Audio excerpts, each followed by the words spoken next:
Good evening, everyone.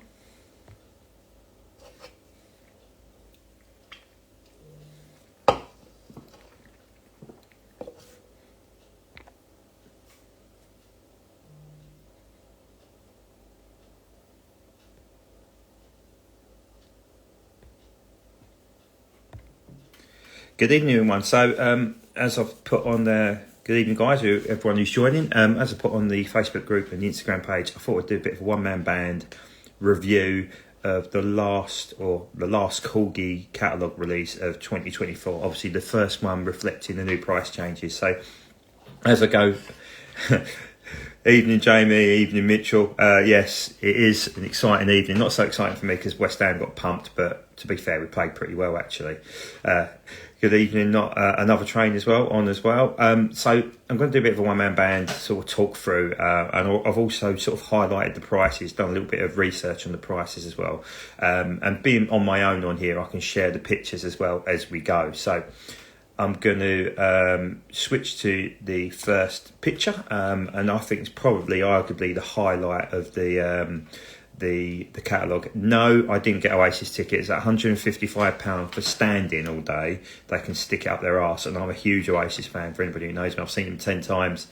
And there's lots of rumours that they're adding another 5 shows at Wembley and 5 shows at Heaton Park, which I think is the equivalent of another 1 million tickets. So fingers crossed they do. Easy money for a minute if you know 155 quid a ticket and another £1 million, you know. It's 155 million quid potentially in the bank. Obviously not all of it will go to them, but a significant amount. But I'm sure it'll be a brilliant show. I'm really happy that Oasis are back together. Anyhow, I digress. So we're going to move on to the releases. There are 8 releases in total, and I'm going to go through them one by one. Hopefully it won't take too long. It won't be a 2-hour one, that's for sure. And then I'll do a little bit at the end around the corgi Q&A, which I shall be doing on Wednesday night with Michael Clegg. So the first one, of course, is beautiful Harrier GR.9 from an aircraft in the final flight retirement scheme from RF Cottesmore. I think the Harrier was really well received. I think there's a few issues in terms of fitting undercarriage and stuff when it first came out, but they paid quite a safe hand, let's say, with the first one being an all grey jet. And I often make fun of Gary saying, you know, boring grey jets, but this one's really eye-catching in its sort of Cold War, sort of green and grey throwback scheme. I think it's a real winner. It's priced at £169.99, which is £20 up on the original price. But it's not at the £179.99, which the Tornado, Phantom, Lightning and Typhoon sort of come in at. For me, it's a surefire winner. I think the first one was really well received. There was, like I said, there was a few sort of teething issues with it. I don't know if they've adjusted any new bits and pieces to it. It would be interesting to see, but we've only got sort of a CAD drawing as such on the to sort of go with, but overall, looking at the pre-pro on the video, which I did share on the Instagram page and of course Facebook, it does look the business. It'd be nice to see what it looks like up close, but really nice scheme. Lots of commentary on the forums around waiting for a Sea Harrier, which is completely understandable, and I know obviously they can tool all sorts of different Harriers out of it. Yes, Mitchell, I think it's a good point. I mean, I'm not into 148, so as much as I appreciate how lovely this is, it's not one that's really on my agenda. It's for me, it's going to be for surefire fire seller. It'd be out, I guess, before Christmas as well, which would be nice and easy to take some serious money for corgi. A £20 price increase is a bit sort of naughty, dare I say, but we'll get further into that down the line anyhow. It's interesting that some of the releases are showing price increases and some aren't, which is quite interesting. So this is plus 20 on that side, but certainly one I think that will sell really well. And if I was to give it sort of a mark out of 10, I think I'll give it a good safe 7 out of 10. So we're going to move on to the second aircraft. This could be argued to be the real superstar of the release schedule, and something that's been missing from the catalogues all year. Michael over on the Facebook page, our resident World War One expert, was over the moon with this, and looking at the pre-pro that David showed on the video accompanying the announcement, they have said it's the most complex paint scheme they've ever landed on a model aircraft. It's really eye-catching. Again, there was lots of commentary around. It's nice to see something released from Jasta 5. It's priced at $59.99. If there is a real safe bet that Corgi always smash out, it's World War One. There's been lots. I mean, there's a few obviously dated toolings amongst that, but the Albatros is considered one of the better ones. If you think the Bristol Fighter was one of the latest sort of tooling releases they did on there, all three releases have been really well received by aircraft enthusiasts, and the World War One stuff doesn't really hang around that much. Of course, it's 1/48 scale as well, so actually you're getting more bang for your buck. You get obviously detailed rigging and all sorts with it. I think this is, for me, it's a 9 out of 10 release. This is the star of the show for me. And I haven't got a massive World War One collection. I've got about 7 or might even be 9 World War One aircraft, which actually that does sound quite big when you think of it in respect. But this is really, really nice. Jamie said they always get the colours for World War One spot on, but struggle with the simple stuff. So, do you know what? That you should put that on a tin. That just sums Corgi up at times, I guess. But looking at the picture on the or the pre-pro as such that David released on the video, it really does look the part. So just going back to the price, $59.99. So this has stayed at the same price as well. So it's not showing any inflation or price increases as well. So actually, this is probably better value than most of the bits that we collected. So a really, really good release in my eyes. I know Michael is over the moon with it.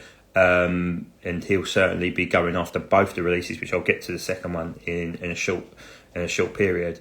But yeah, 9 out of 10 for me. I mean, obviously looking at the commentary there, you guys have said how much you like it as well. I'm sure this will sell and not hang around very long. So do get a pre-order in. If you do want to get a pre-order in, speak to either obviously Flying Tigers or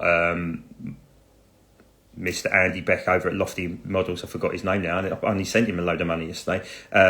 He'll be able to get hold of this for you, and I think it's a really, really good looking aircraft and one that's not going to hang around. So moving on to our third one.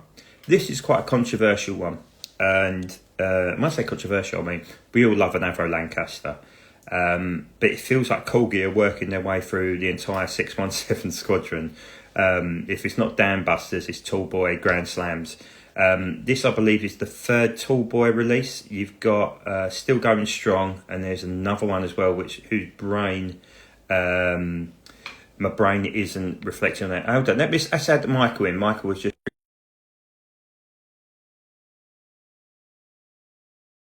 And you'll be interested. We go back to you can do a little bit of sort of detail on the World War One stuff. Oh, Michael Lowe declined. Oh, that's not very nice, is it, Mike?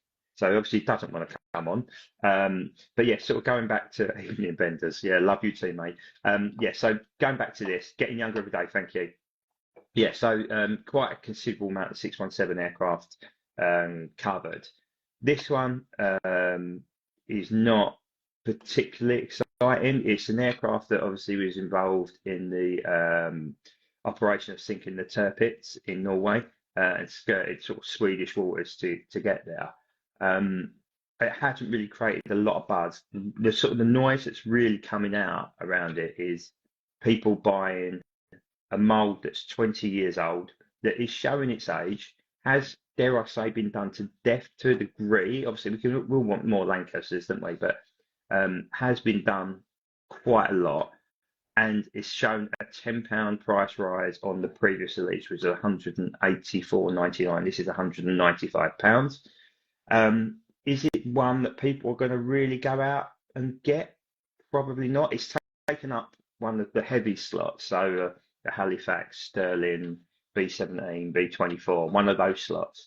And for me, with Master of the Air this year, B17 of the 100th bomb group would have been far more superior in my eyes. I know there was talk of it being rested, but there's two real striking schemes that really stand out, and that's obviously the 100th bomb group, and there's many aircraft you could cover from that. Now, Rosie's Rivet is probably the one that sort of tops up. You could probably do an early version, and you could probably do a later war version as well, potentially, of that aircraft. But it's that and an RAF B17 for me are much more needed in our collections than this.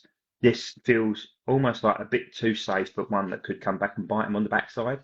You know, we know the dam busters sell really well. We know there is a collector out there for the 617 squadron stuff, but it's just a bit, it's not that interesting to me. And maybe that's just me. I don't know what you guys think. I mean, please put stuff in the comments. I'll happily shout it out on the video. I know Jamie said 195 quid is ridiculous. Not another trainer said, obviously, never done a Medal of Honor B17 or B24. Yeah, that's true.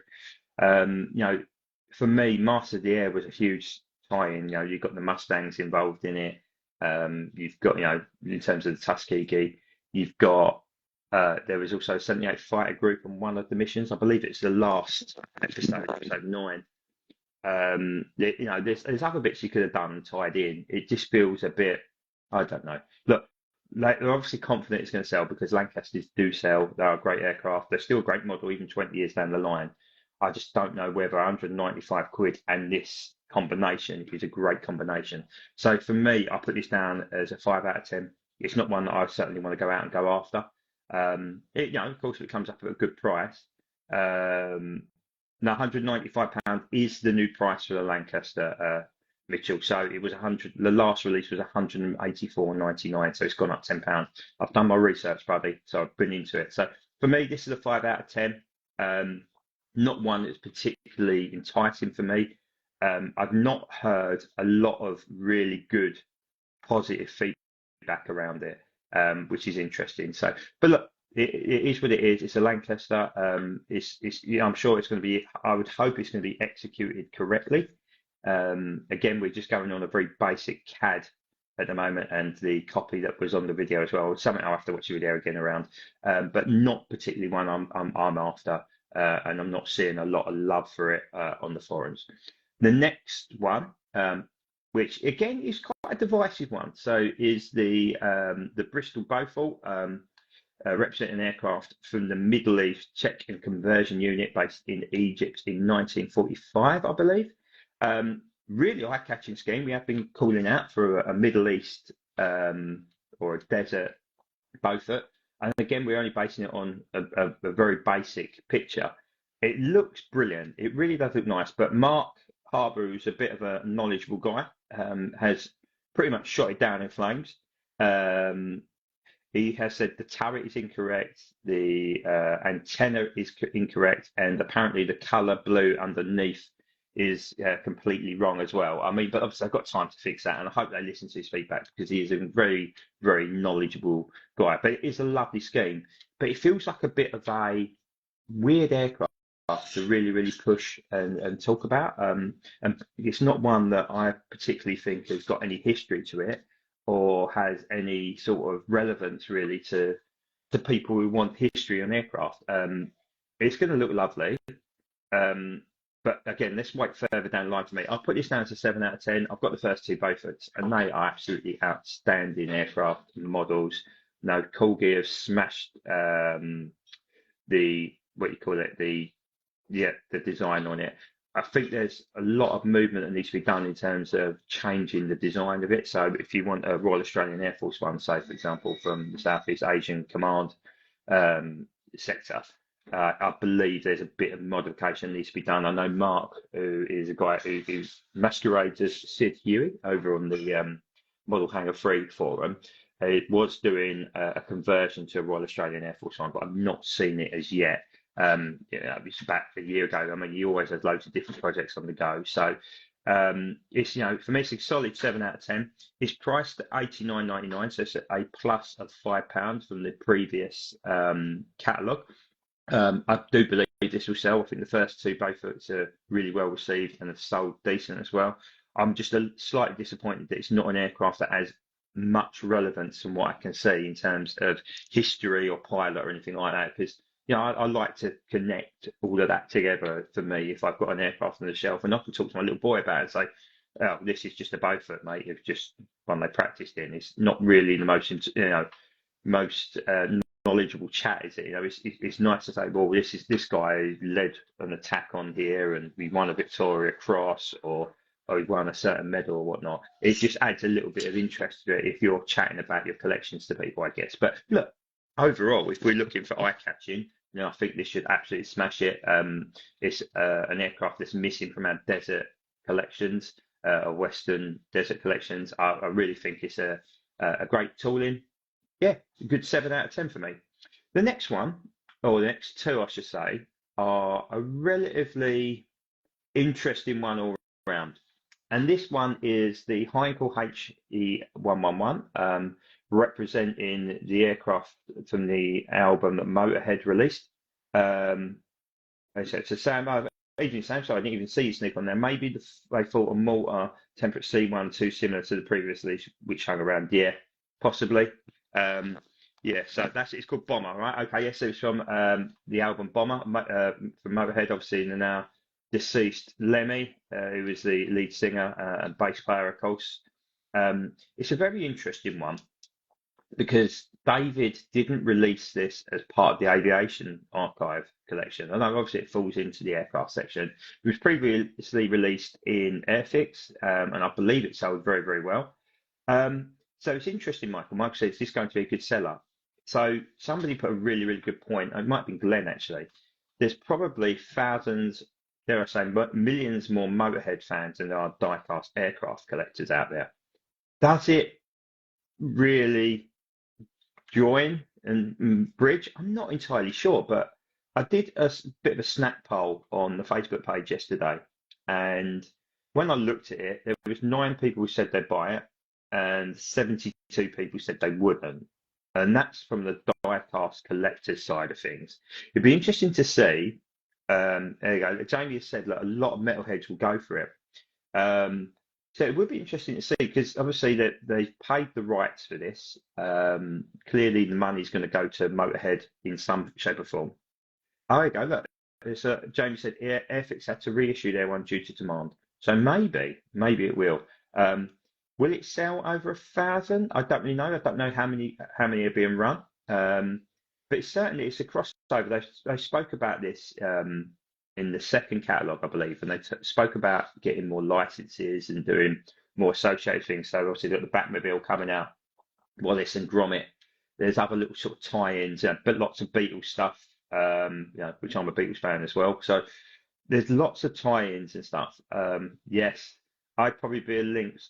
Yeah, from the Do You Know What I Mean video? Do it. Absolutely. Look, we haven't had links in the catalogue for a long, long time, which was filmed, for anybody who doesn't know this boring tie-in, it was filmed in Beckton Sewage Works, which is, I'd say up the road from me, it's about 20 miles from me. But while that was being filmed, I was still at college, so it's like 1997. So it was probably run down. Also the same place where they filmed the battles ground scene in Full Metal Jacket. I don't know if you remember that with all the rundown houses and stuff like that. So yeah, nice little tie into Oasis there from Not Another Train. But yeah, look, I think with all the Oasis hype, Corgi will release it in 2039. Yeah, you'll be lucky.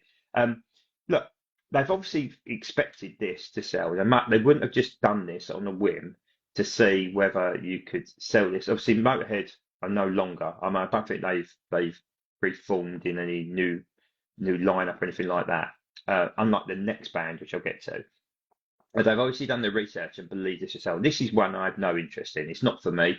If it turns up cheap, maybe because I've got all the other Heinkels, it'd be something. But it's a tune what WTF released for me, but I thought the same as for the TSR2 and it sold out. And that, yeah, Mitchell, absolutely. They spoke about that. The TSR2 was an 800 run. It sold really well. It surprised me, to be honest with you. And there's talk of now a second What If release on the TSR2 from 9 Squadron. So potentially have weaponry on it as well. And it does look really nice, but it's for me, it's a nothing release, but a lot of people have clearly really enjoyed it. So who am I to say? At the end of the day, what I like doesn't necessarily mean have to be what you like and vice versa. So they must have done a bit of research on it and see if it will sell. It could well be one of those ones where they just go for it and see what happens. And what have they got to lose? If the Airfix one has sold well, £129 per unit. This is a plus of £10 on the previous release Barbarossa Heinkel 11, but that might be reflected in the licensing they have to pay in terms to Motorhead. I'm not going to score this one because I don't think it's right. I do score it because it's not really an Aviation archive release.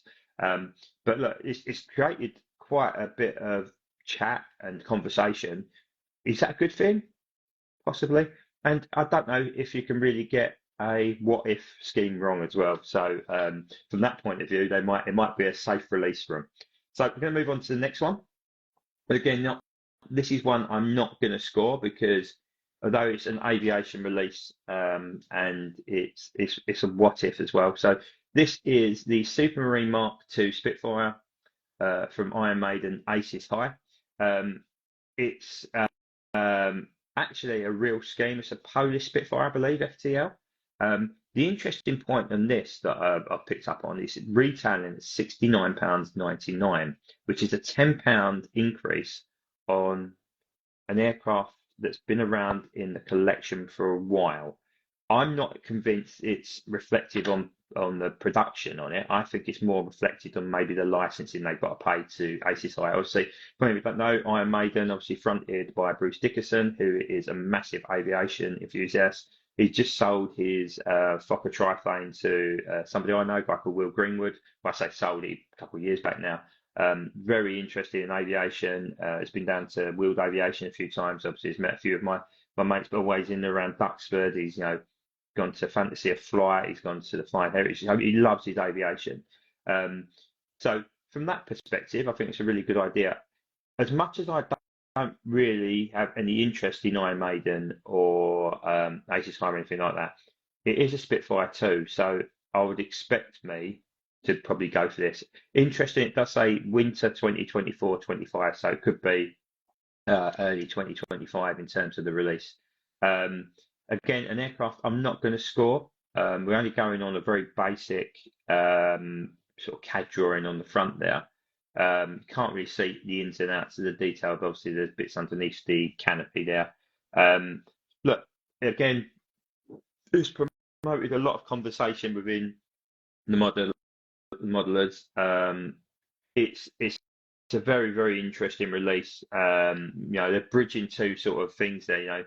There's millions more Iron Maiden fans than there are diecast collectors, well, especially in the aviation archive. So they must be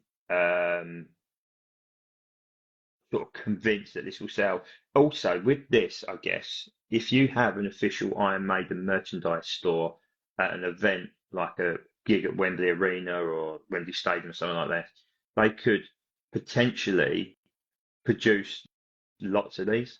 A bit like the TR9 Spitfire that isn't certified as such and numbered, you could keep churning these out because this drops down at pretty much every Iron Maiden. And Jamie said these seaplanes are not for aviation archive collectors, these are for metalheads. But these here can be sold by the Iron Maiden team on their website and through their merchandise stalls or wherever they pitch up, rock conventions and stuff like that. So I think it has got almost an endless life on it. Not being funny, if you sold these at a gig, they would fly it in the thousands. Mike said, I think it's, again, they might have hit the nail on the head with the TR9, which I'm disappointed there isn't a second release. I know Gary mentioned it on the Facebook page, there wasn't a second release. I'm disappointed there isn't a TR9, but if you go for a flight in the Spitfire at Biggin Hill, and you come out of that and they do 5, 6 a day, maybe even more if they've got multiple Spitfires going. You've got the Spitfire you just flown in. Easy money, isn't it? Uncertified, just keep producing them. And it's a long-term investment. And that's exactly right. Michael has just put loads of pounds for corgi. So actually, this is a very, very, very clever release. A bit like the TSR2. They've not had to do too much with it and just slapped some camo on it. They've not had any weaponry, any modifications. They slapped it down at 150 quid or whatever it was, 145 quid, I think, is easy money. And they sold 800 units of that. So it's generated some income to maybe be a bit braver with some of the things they do. Yeah, so Sam said, I get the possible business reasons, but this over another TR9 is nuts, yeah. I think that another TR9 is just waiting to be turned out. The mould is there when you've invested all the money in it. But I also believe they've not released another TR9 because it had outsold the first 2 releases comfortably combined. So it's obviously still doing the money for them. So in a sense, they can keep churning them out at whatever they need. Maybe they produce every catalogue, they're producing another 500-600 and just obviously not telling us and just adding it to their stock. But I think the more TR9s they produce, we've now got another one coming from New Zealand going to Sywell. We've got the Grace one. You know, Duxford has got 3, I believe. Hero Legends have 2. Goodwood have 2. Biggin Hill have 4. Is it? There's a Dutch one. That are all over the show. There's one in Norway now. There will soon be one in Australia in the next year or two. They're coming out left, right, and centre. So, you know, the more you produce and the more suppliers, you're then creating an endless stream of money that can be guaranteed every year. You know, there must be each provider must be doing 100+ flights a year. So you're almost guaranteeing 50 sales at least on that, because, you know, you're selling them at $3,000 a go. You could create a package where you sell them at 3,050 and include that, and people would still buy it. So, look, I think it's a very clever release. Although I'm not excited about it, I still will be getting it. For me, in terms of commercial value, I think this is a 10 out of 10 for corgi. For me, it's a 5 out of 10 for my want, but that's not to say that I'm a Metalhead or an Iron Maiden fan. For an Iron Maiden fan, people have been, you know, dare I say, creaming their pants for something like this. I think it's a great tie-in if you are an Iron Maiden fan and you're going to go to a gig and you're going to pick up something extra in the merchandise store. So let's move on to the next one. The next one is Michael, put away those hankies, or probably get them out actually in your case. This is a really, really interesting one. Maiden support the hammers, so you have to get it. Of course I do. After tonight's performance, not so much, but actually no, of course, obviously I do a tie-in with West Ham as well. Oh, Michael was sent a request to be in the video. Let's add him in. I just hope he's fully clothed for my sake and yours. I don't really want the page shut down with a semi-nude northerner. Here he is. Good evening. How you doing? Yeah.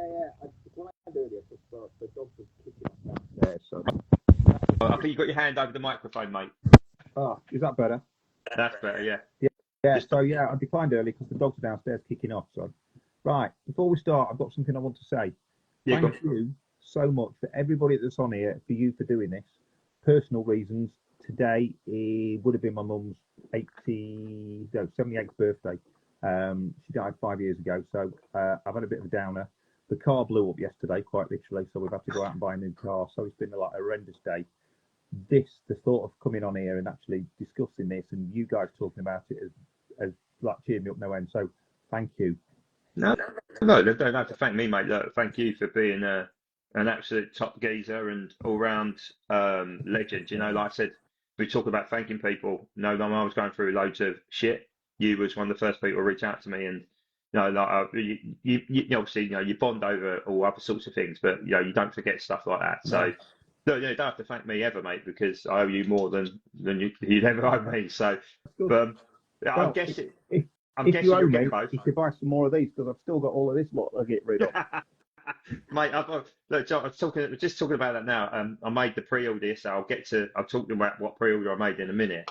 But I sent money off to Andy Beck for Thunderbolt and Typhoon. I went up to see Jason where I was buying him a Beaufort. I ended up buying a Harrier as well because of you. I knew you'd buy that Harrier. It's an absolute stunner as well. So, it's been, and I had 3 New Oxford ones come through the post. I've ordered an Amicon Wildcat to paint and another Thunderbolt to add to my Southeast Asian collection. So, yeah, it's a funny old week, mate. But so, go on, tell us about these World War I ones. So we're on to the SE5A, which is obviously Mr.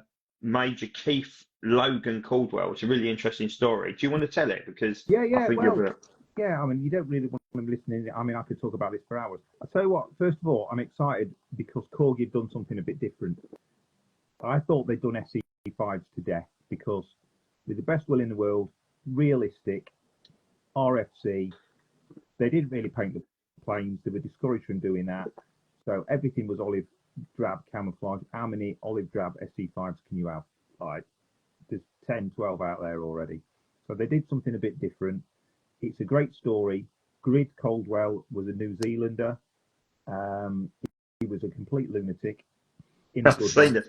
He was a beefcake as well. He reminds me, he's got the same build as Andrew Flintoff. Yeah. If you look at him, you get obviously really strong, like big shoulders. Like, you'd think he's not your typical Royal Flying Corps No. pilot, is he? Well, I'll tell you the story. 1914, he was in New Zealand. He was a farmer. He wanted to join up. He applied, and at the time, New Zealand didn't have conscription, so there was volunteers. They turned him down because they thought he was a bit arsey, which he was. Fair enough. So he then went back. He spent £100, which was a considerable amount of money in those days, of his own money, learning to fly in New Zealand. He learned to fly in 2 weeks. Within a week, the flying school in New Zealand had just basically said, go up and take a plane up. We can't teach you anything else. And you're either going to crash it and die or you're going to pass. So he learned to fly in 2 weeks. The flying school gave him a letter of commendation to the RFC. He travelled under his own expense to London, made an application. They were desperate for pilots. So he became a pilot in a BE-2. He wasn't a very successful pilot in a BE-2 because he was too aggressive. So the BE-2 was a workhorse of the RFC and was designed really to be a stable platform to take photographs over the lines. He wasn't right good at that because every time he saw a German, he'd be herring after it. That's the Biggles biplane, isn't it? The BE-2. Yeah, the BE-2. It was the standard. I mean, unfortunately, it was so stable and designed to fly straight and slow that the Germans shot them down in droves. So they said, look, you're too aggressive. We'll stick you in a fighter squadron. So we went through to 60 Squadron, which at the time had people like Billy Bishop and Ball. He was an outstanding pilot, really good leader of men. They made him a flight commander. He shot down, I think, 8 or 9 planes while he was with 60. They were all Albatrosses. At the time, 60 were flying Newport 17s, which were really outgunned, outclassed, slower, couldn't, everything about the Albatrosses was just bad. But he just from pure aggression, he managed to shoot a few down. Came to the end of his tour. They sent him back to the UK as an instructor. He was kicking his heels. He didn't want to do that. He kept Miser in the RFC. They sent him back to 74 Squadron as a major in charge. 74 Squadron was Tiger Squadron. So Ira Jones, Manic. They were a bit unruly. And he just led them. They were one of the most successful fighter squadrons with his tactics, his aggression, his nurturing of the young pilots. But yeah, the famous story is he was never shot down, but on one of the missions, I think it was early 1918, he had a mid-air collision with one of the younger pilots, a bit of an experience, and his right wings crumpled at the tips. He was spiraling down out of control. It was going to crash. There was no parachutes.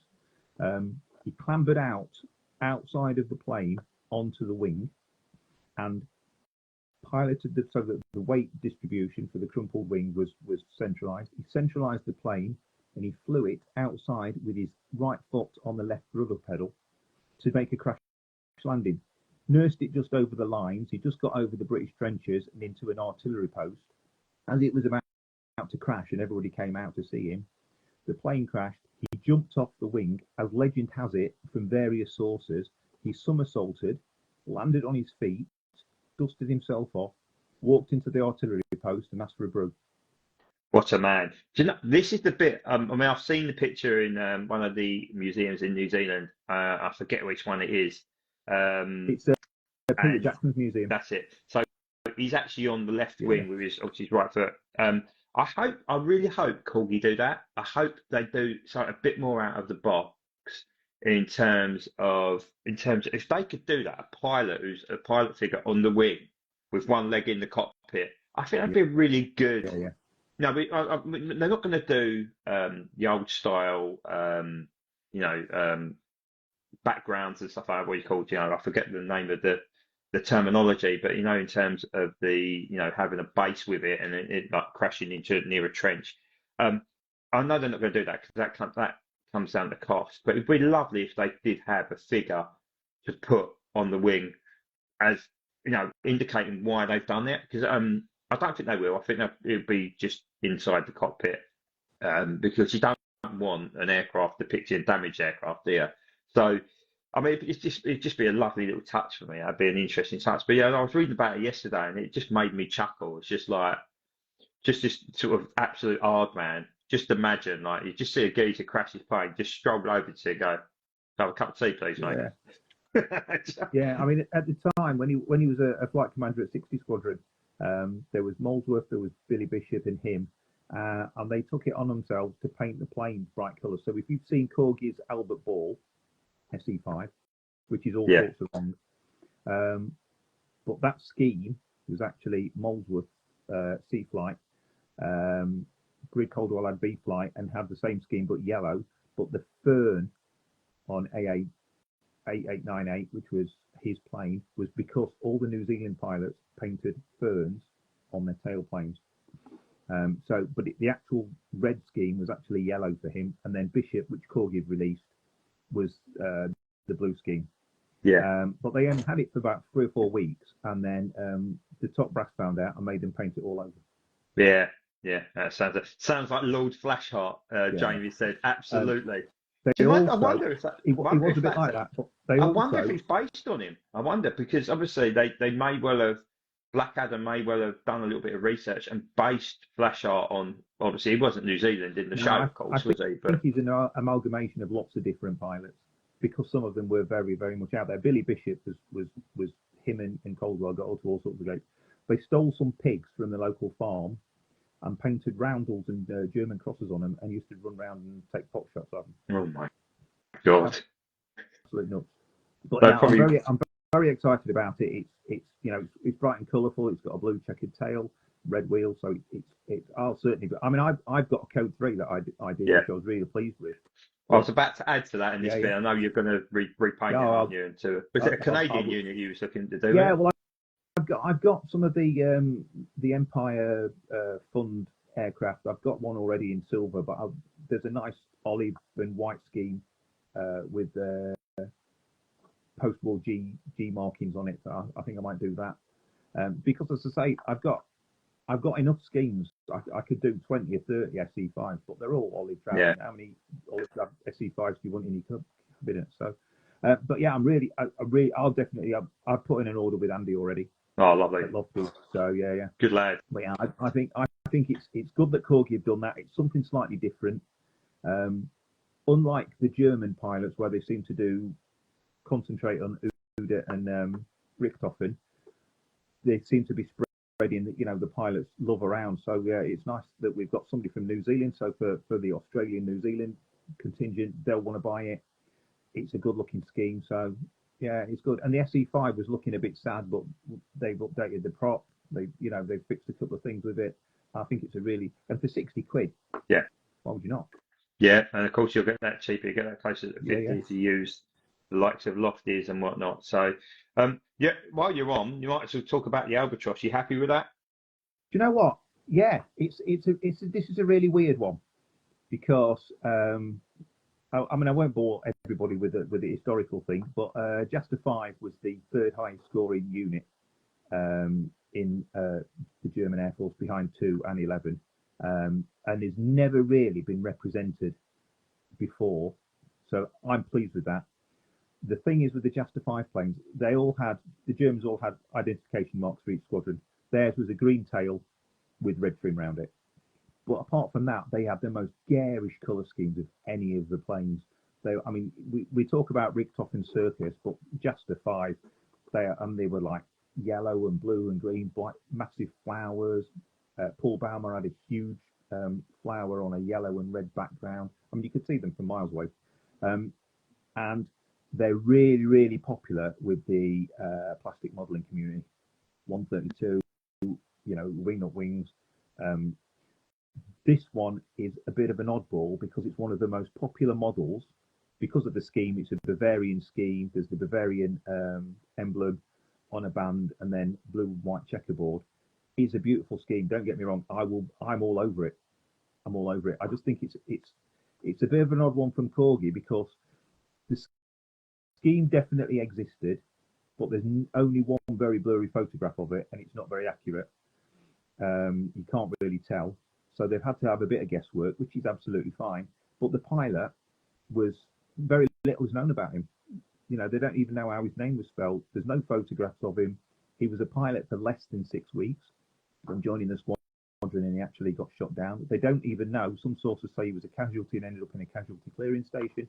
Some people say he died of his wounds. They don't know what happened to him. So some of the records were lost thanks to some Lancasters bombing Berlin Museum in 1944, I think, or 45. A lot of the records were lost. So it's not a well-known pilot, but it's a fantastic scheme. And again, Corgi have been quite brave, I think. And you've got to applaud them with the stuff that they're doing. A couple of years ago, when I started doing this, everybody was moaning they're all playing safe, and then this, and they seem to be going off at a few tangents and taking a few risks, but they seem to be paying off. They're not going to please everybody. You know, the TSR2 is going to be divisive. The Heinkel, the Iron Maiden Spit, you know, this Albatros, they're all divisive schemes, but they're taking a bit of a risk, and it seems to be paying off for them. The other thing that I wanted to say regarding the Heinkel and the Spitfire is it's a fantastic way for them to reach out to people that wouldn't be ordinarily interested or not even know about them. Yeah. And that might start people, you know, people might pick that up at a concert or in a retail outlet and go, oh, I didn't know that, you know, these are great. Let's get another Spitfire. Let's get something to go with the Heinkel. Yeah, I think that's what we touched upon. Like, it might not be for you and me, who's not particularly, I'm not particularly, I appreciate Motorhead and Maiden, and I listen to music. It's not something I'd go out and buy necessarily, but there's people out there who, you know, I'm a massive Beatles fan. So, you know, if there was something tied into that, I would probably go and get it because I'm a huge Beatles fan. But then that, yeah, again, if you're not into diecast collecting, you've got a bit of a moderate love for aircraft, and suddenly you're like, hold a minute, they do this, and this, and it starts the snowball effect, doesn't it? So yeah. I mean, I spoke to I sold a couple of diecast pieces to a bloke a week or so ago. He got into it because I don't know if you remember the Wallace and Gromit train set from Corgi. Bought that for his kids. Got proper into it. Perusing the website. Oh, this is interesting. This is interesting. Now he's collecting Valiant cars. He's started Hobby Master playing. He's like he's falling down the wormhole. It's easy done, says the man who's falling down the prefix. So while you're on, I want you to score the Albatros and the SE5A out of 10 in terms of what I'm going to give them both. I'm tempted to say a 10 out of 10 because there's nothing wrong with either of them. I'm going to give them definitely a 9 out of 10 because they're different enough from what we've had before. The schemes are bang on. You know, there's no issues with any of them. They're completely accurate as far as we know.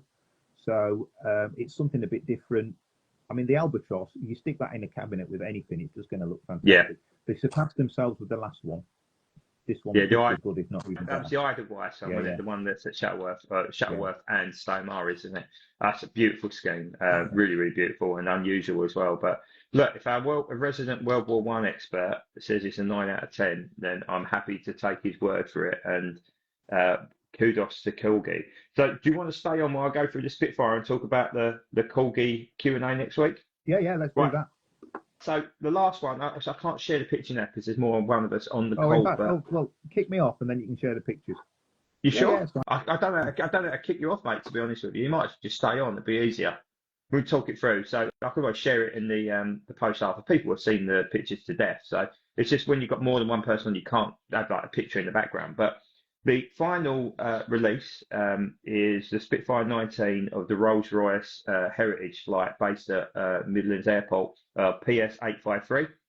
It's retailing at $59.99, which is the same price that is the 172 fighters have been releasing. For me, it was the one I pre-ordered yesterday, so I spoke about doing a pre-order. I'm not usually one to pre-order, but I really wanted this because I love them. Obviously, I've had a bit of a PR thing going on recently as well.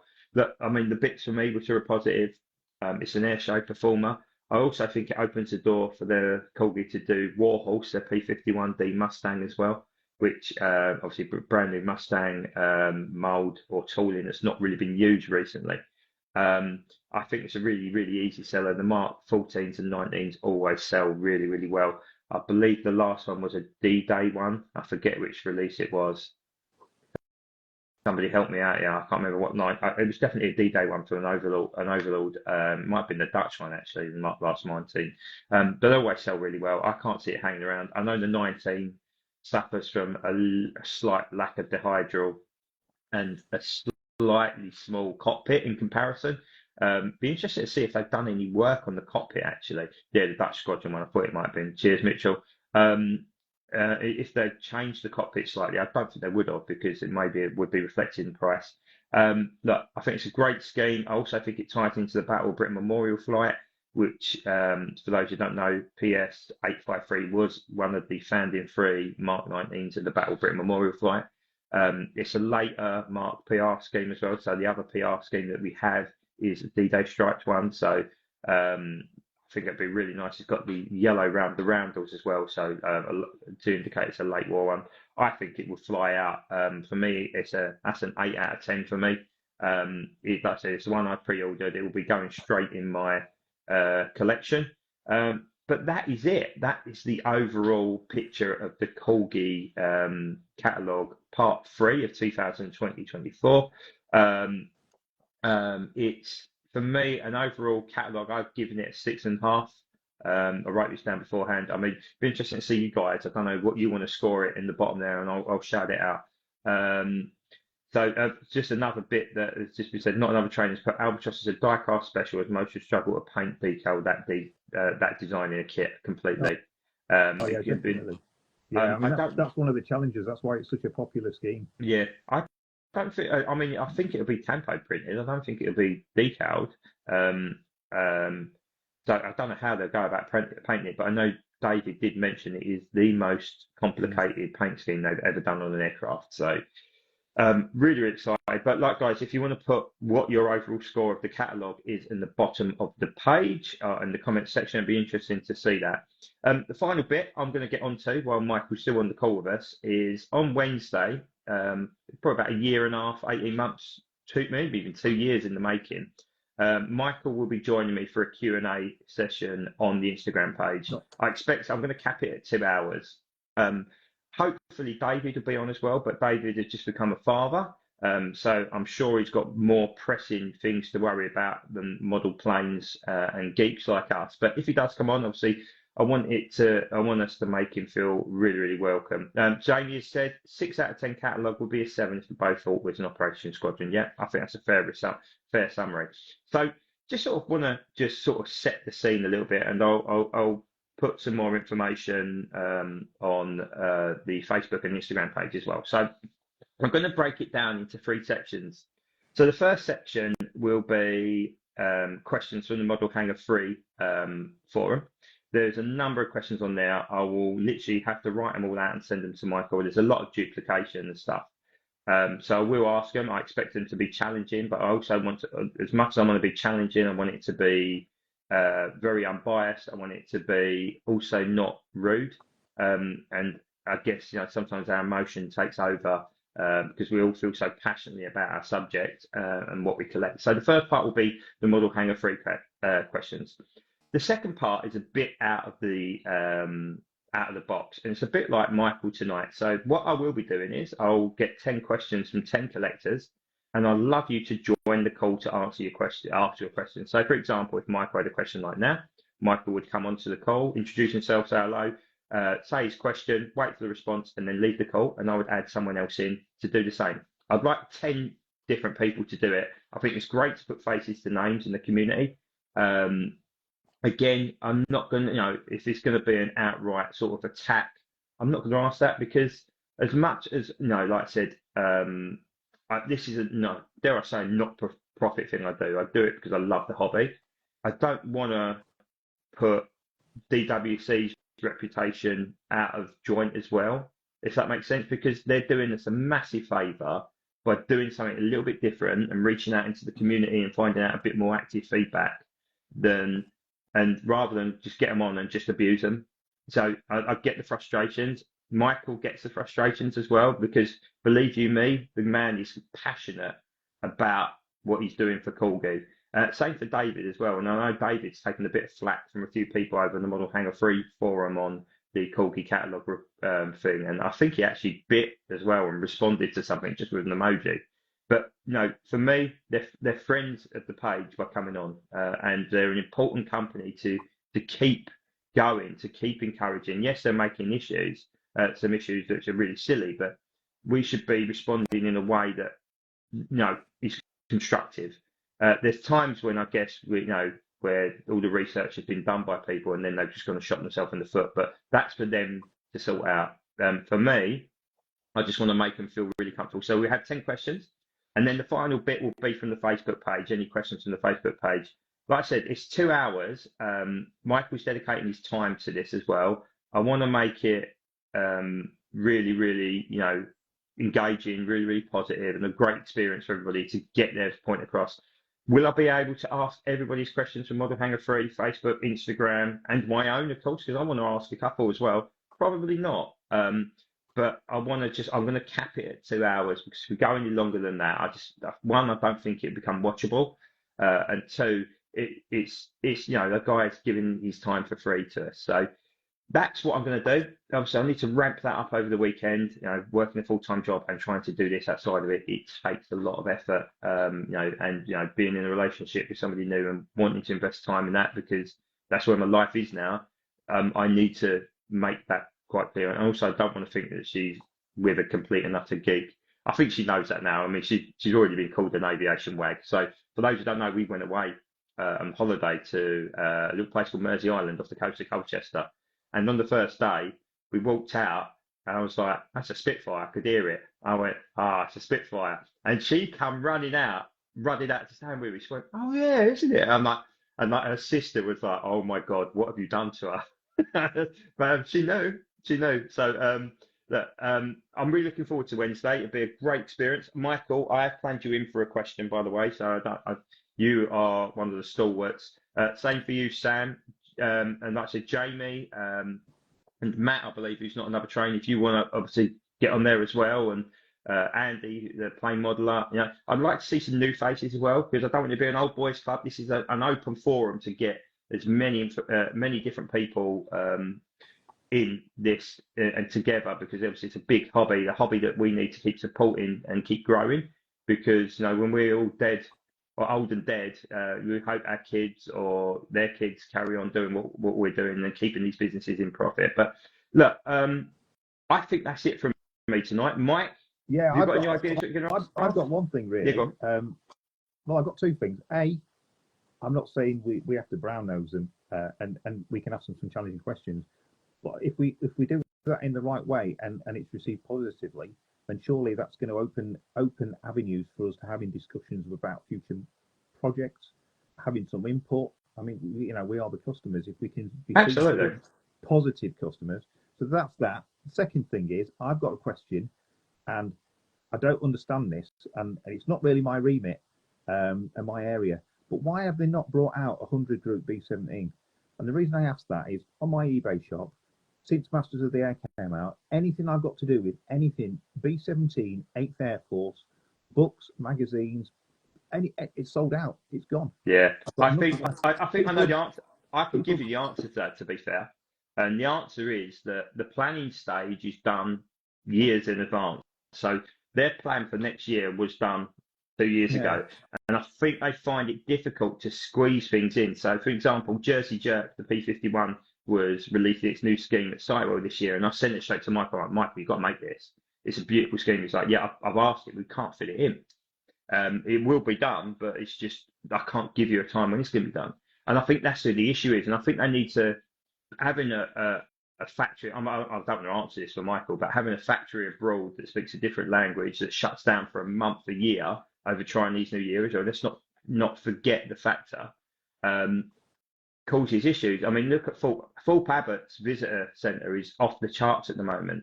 And by pumping 100 or 200 B17s into Thorpe Abbott's, where they can put a £10 markup on it because they've got tourists coming in, that £10 makes a difference to their museum. It's huge. I think I think they need to look at what they can do with other operators to help their operation. Like Biggin Hill, they did the TR9, and Biggin Hill are now profiting from that as well, because they won't buy it at the price they sell it. They'll probably buy it at £40 a unit and sell it at 60, 65 maybe.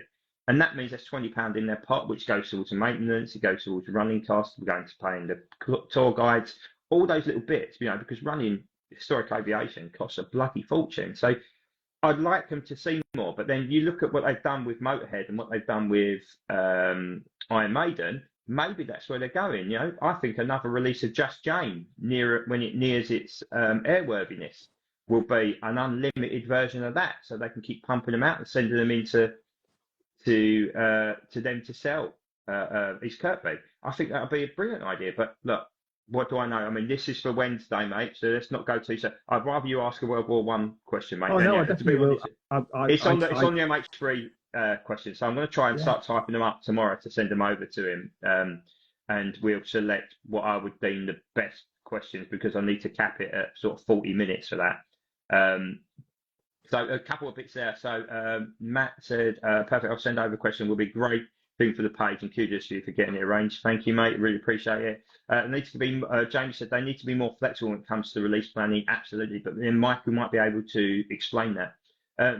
We also, Matt also said, they did dally over the Johnny Johnson 100th could be tied up with licensing, etc., film, the museum, etc. They might have to pay, obviously, you know, because of Master of the Airs, it might be owned by HBO, and there might be, a bit like the Top Gun stuff, there might be a more complex issue in terms of licensing, because, it's near 200 quid for a B-17 as it is, and that might push it over the edge. But look, I'm going to do all that stuff tomorrow, so keep an eye on the Instagram page, Facebook page, and obviously I'll share this on YouTube. I'll probably do a very short video to add to this, because otherwise people will watch an hour of me and Mike spinning yarn about aircraft.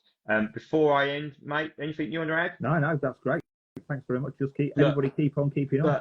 The future is looking bright, I think. But the World War One expert says that the World War One releases are banging, then I'll take his word for it. Look, thank you everyone who's joined tonight. I really, really appreciate you doing so and taking time out of your evening to listen to me talk about model airplanes. You utter geeks, you should be ashamed of yourselves.